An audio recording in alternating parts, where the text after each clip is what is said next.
Hello, class. Today I plan on giving my informative speech on the coronavirus. How would you defend yourself in a global pandemic? What steps would you take to ensure the safety of yourself and your family? Being in the midst of a worldwide pandemic, I find myself qualified to speak on this topic. Everyone in this room has been affected by the virus in some way, which makes the topic relatable to speak on. The coronavirus has, and still is, changing the way we live our daily lives and routines. This speech will focus on the global effects of the new and deadly virus that has so recently struck the face of humanity. The virus was first recorded to have originated from a small town in China called Wuhan. At first, no one panicked because the virus was thought to just be a stronger, more severe case of the influenza virus, which had been treatable for decades. Once researchers discovered that this virus wasn't the influenza virus, the town was put on lockdown to try and contain it from further spread. Though the Chinese government ordered an immediate lockdown, the spread of the virus was inevitable. The virus first spread throughout the town of Wuhan, infecting over 20,000 people by the beginning of February. The virus eventually made its way to the United States, where it continues its purge, reaching over 272,000 cases and over 1 million cases worldwide. The virus spreading from China to the US was predicted from the start. However, overwhelming numbers of deaths from the virus was something that no one had accounted for. As it is important to understand the severity of this virus, it is also important to understand where the virus came from.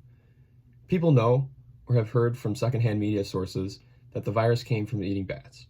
Though this is true, the largest number of infections originated from an anteater-like mammal called pangolins. Pangolins are exported furiously throughout Europe and the Western Hemisphere for their rich meat, up until now, which no one knew carried the virus.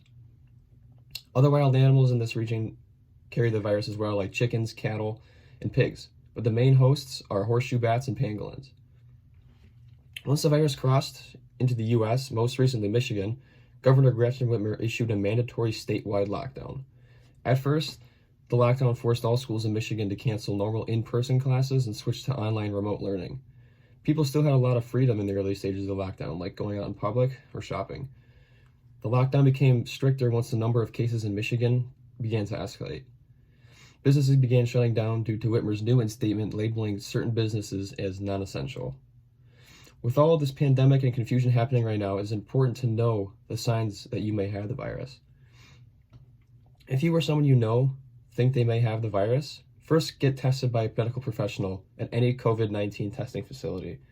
Next, it is important to research the symptoms. The mild symptoms of coronavirus include fever, cough, shortness of breath. The symptoms may appear 2 to 14 days after exposure to the virus. The virus reacts differently in all people. People who are the most at risk for the virus include the elderly, smokers, and people with underlying health conditions. The more severe symptoms of coronavirus are trouble breathing, chest pain or pressure, confusion, and bluish lips or face. The best way to defend yourself from this virus is simply to stay at home and avoid contact with other people. Wash your hands thoroughly and avoid touching your eyes, nose, and mouth. We hope to see some positive results in the future time, but now it is time to wrap things up. Today we looked at the coronavirus pandemic and the hardships we face today because of it.